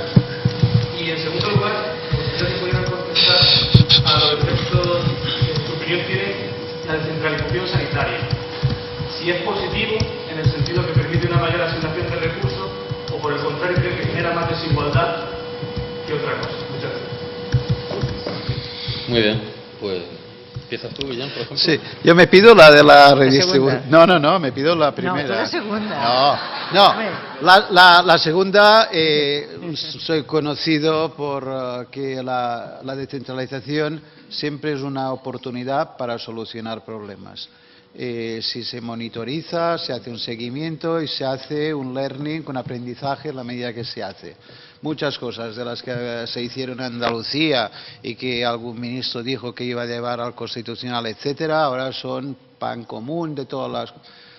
Si no innovamos a través de la descentralización, yo no veo cómo. Yo no veo desde el INSALU gestión directa mover el mamut del sistema de salud.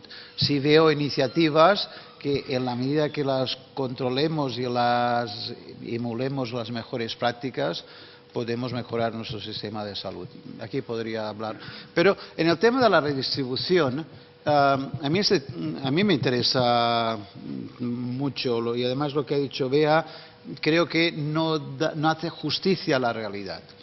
Lo más redistributivo en España, no se lo creerán ustedes, son las pensiones.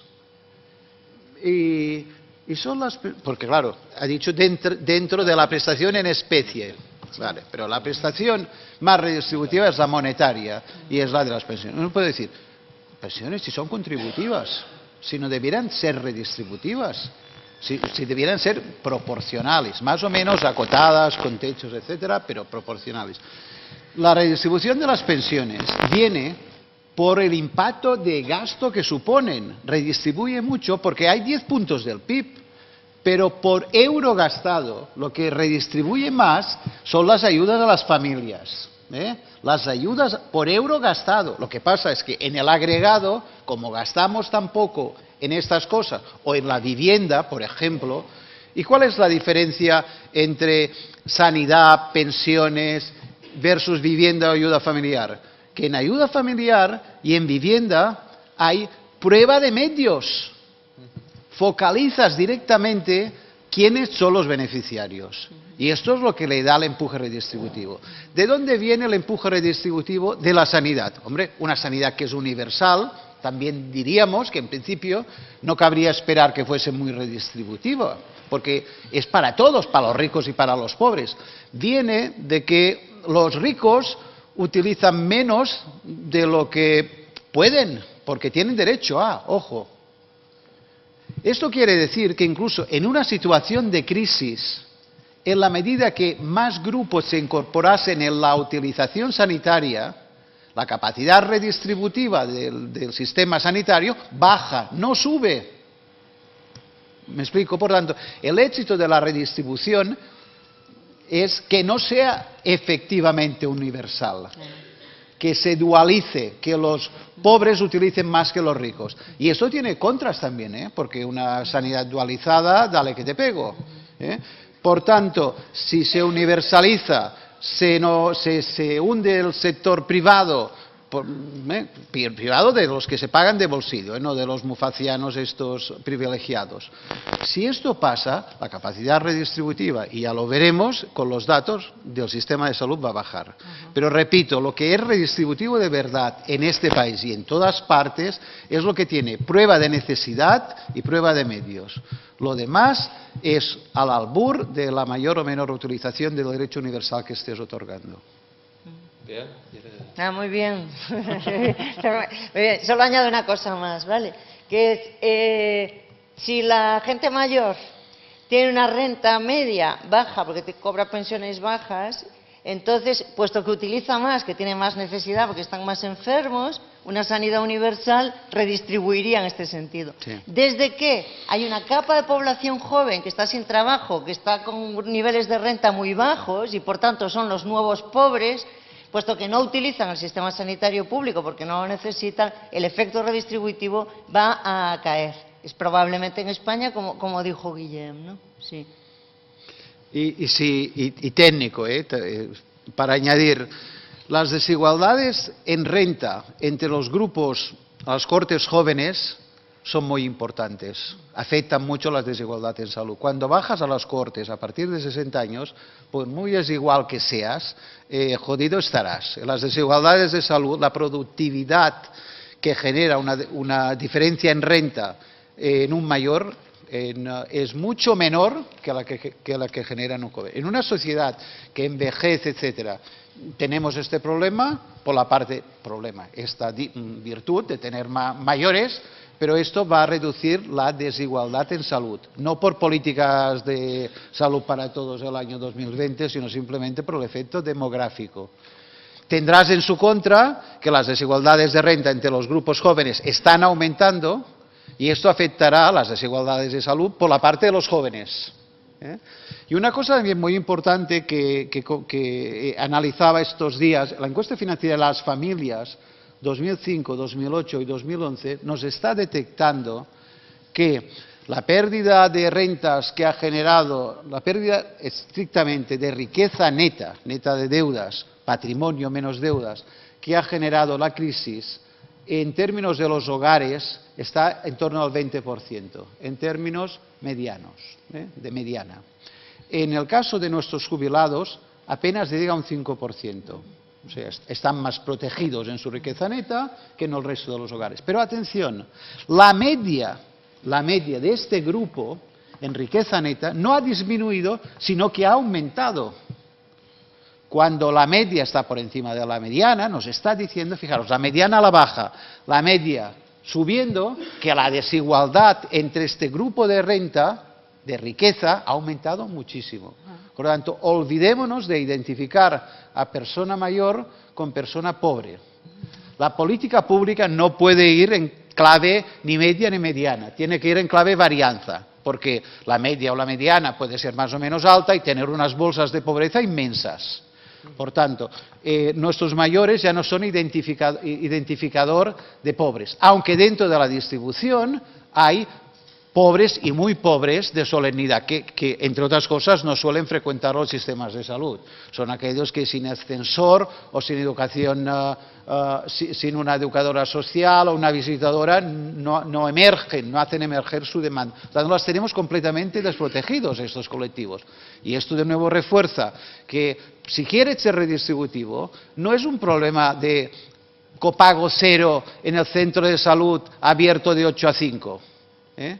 Tienes que ser proactivo, tienes que ir a buscar los grupos que más necesidad y menos medios tienen de acceso. Y este es un trabajo que a los políticos no les gusta porque les obliga a discriminar. Nosotros decimos priorizar y nos quedamos tan contentos, pero ellos lo ven en afinamiento de la universalidad, etcétera, y para los gestores es muy incómodo, porque hacer prueba de medios y prueba de necesidad como mínimo les obliga a levantar el trasero de los despachos, a ellos y a los economistas. Sí, Pablo. Y... No, completando esto, una cosa que ha dicho Beatriz antes, que me ha dejado un poco así, ¿no? Es decir, por supuesto, desde el punto de vista ético, la eficiencia es una dimensión absolutamente clave de cualquier dimensión de justicia, ¿no? Pero me ha sorprendido esto que digas, te lo pregunto porque me ha sorprendido, que lo eficiente es lo justo. O sea, así lo has expresado, ¿no? O sea, como la única dimensión importante al final de lo justo es lo eficiente. Y esto, bueno, casa mal con lo que estaba diciendo Guillén, con lo cual estoy totalmente de acuerdo, ¿no? Porque creo que, sobre todo cuando hablamos de sistemas públicos, la eficiencia es absolutamente clave, pero no es la única variable. Es decir, hay otras variables en las cuales merece la pena invertir en cosas que en términos meros de análisis, coste-beneficio, coste-utilidad, eficiencia en el sentido puro, puedo poner un ejemplo de mi práctica. Es decir, yo voy todos los días ahí a la Vega de Granada a pasar consulta en un pueblo 2 horas a la semana. Son 62 habitantes. O sea, el coste de mi visita es bestial. Cuando tú haces un análisis de eficiencia en el sentido puro del término, no compensa en términos económicos. Sin embargo, parece que es un factor que nos ayuda a favorecer la realización del derecho a la asistencia sanitaria, ¿no? Entonces, yo creo, esto sí que me preocupa, porque a veces a los economistas, es decir, yo comulgo totalmente con el discurso de la eficiencia siempre y cuando no sea la única variable para tomar decisiones. Hay muchas otras, y a veces, bueno, pues lo que estáis diciendo, hay bolsas clarísimas cuando uno analiza donde tenemos que usar políticas públicas que lleguen a redistribuir los recursos ahí, ¿no? Entonces, bueno, no sé, Beatriz, ¿tú cómo lo ves? Yo, rápidamente. Hombre, hay casos clarísimos de trade-off, o sea, de toma y daca entre eficiencia y equidad. Uno claro. es el de tu pueblo de 60 y otro es el Hospital del Hierro, que yo voy de vez en cuando a dar una charla allí y cuando voy me visita hay 2 pacientes ingresados, Pepe y Juan. Claro. ¿Sacho? Y tienen de todo, todos los servicios clínicos, radiólogo. ¿Es eficiente? ¿Es eficiente? No. ¿Es equitativo? Pues mira, Pepe y Juan, que tienen necesidad de diálisis, pues tienen derecho y si lo ejercen, y además tienen 30 votos en el Parlamento de Canarias, las Islas Menores, que es la mitad del Parlamento, y por tanto, Pepe y Juan se dializan en su isla y no se mueven a otra, y punto. ¿Es eficiente? No. Ese es un coste altísimo en términos de compensar eficiencia y equidad, ¿no? De renunciar a muchísima eficiencia, a muchísimos posibles AVACs que se podrían ganar para ancianos que viven en el 5º piso y no emergen en el sistema sanitario porque no pueden llegar a la calle, en las islas grandes, pues por tener a Pepe y a Juan dializándose en el Hierro. Pues claro que sí. Ponderar. Lo que quiero decir es que mirado en perspectiva, o sea, si miras el mundo, lo más eficiente en gastos sanitarios es lo más equitativo, que es invertir en los países pobres. ¿Por qué? Porque un euro gastado produce muchísimos AVACs. O sea, la curva de Preston, ¿no? En países que gastan muy poco, un pequeño aumento del gasto sanitario dispara la esperanza de vida. Es lo más eficiente, por tanto, lo que más productividad produce, y también es lo más equitativo, porque es ir a favorecer a los que están peor. Entonces, en términos globales, si pensamos en términos globales, sin mirar a Pepe y a Juan del Hierro, lo más eficiente es equitativo. Vale. Tenemos la última palabra. Bueno, si son muy rápidas, 2. Espera, un segundo, te pasan el micrófono de la... Decía que es un lugar agradecer, ¿no? La brillante de la ponencia y el debate que están creando. Mi pregunta al doctor Pablo Simón.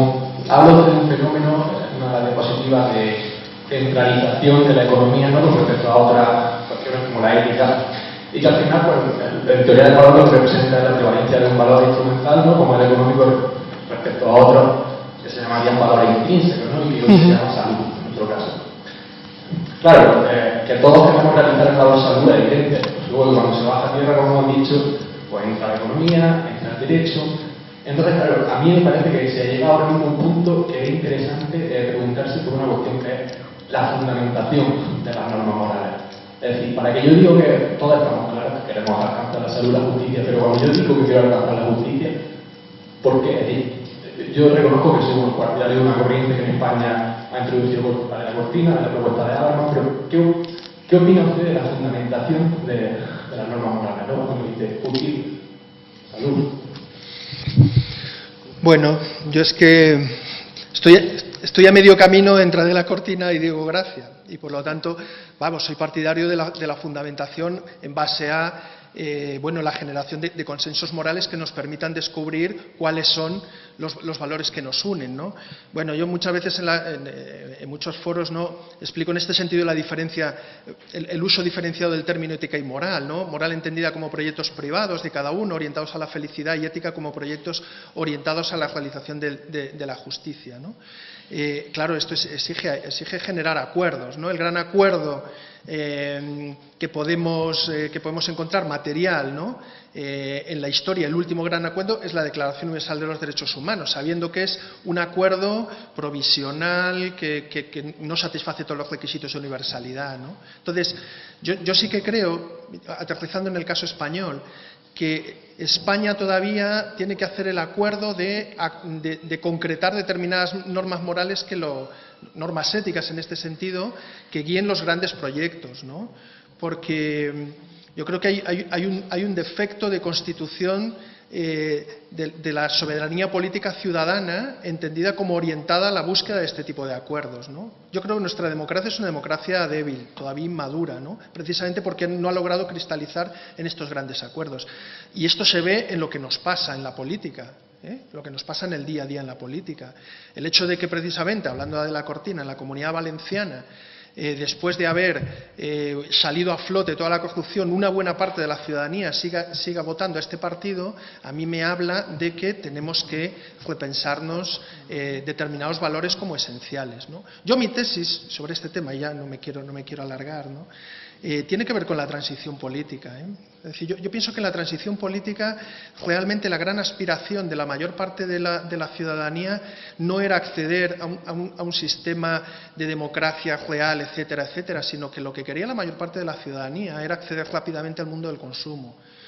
Y por lo tanto, en esta transición no quedaron sólidamente establecidos lo que eran los principios éticos que nos tenían que gobernar como democracia, ¿no?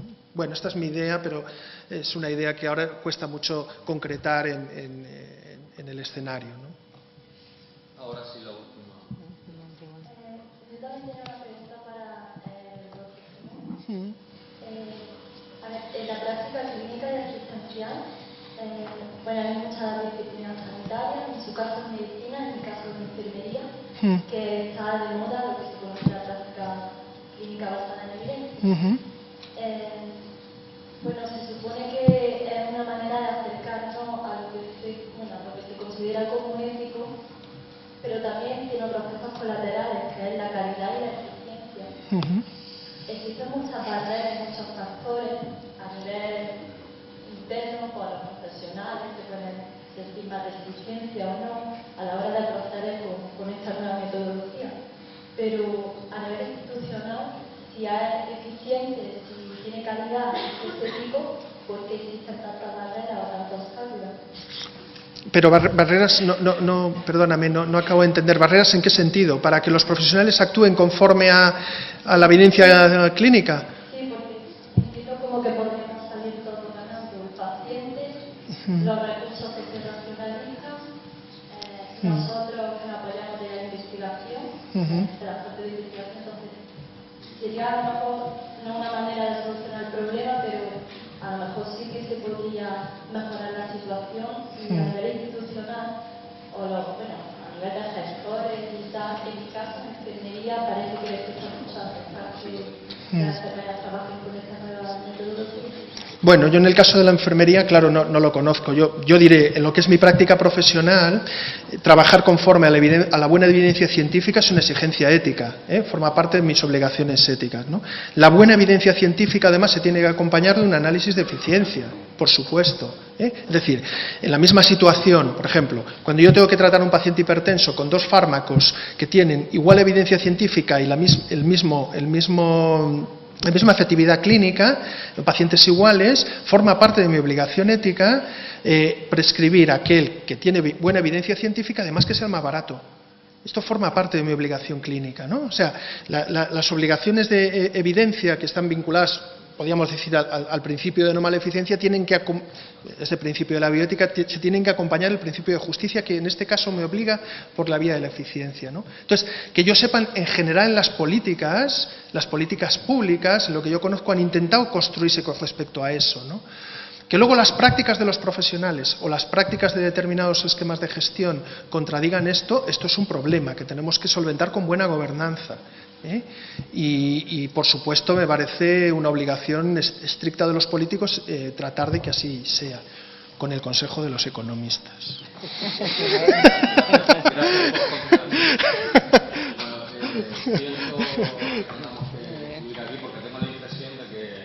Habría muchas más intervenciones, pero si no lo organizamos y se cabalga todo el asunto. Así que muchas gracias a nuestros ponentes y a todos.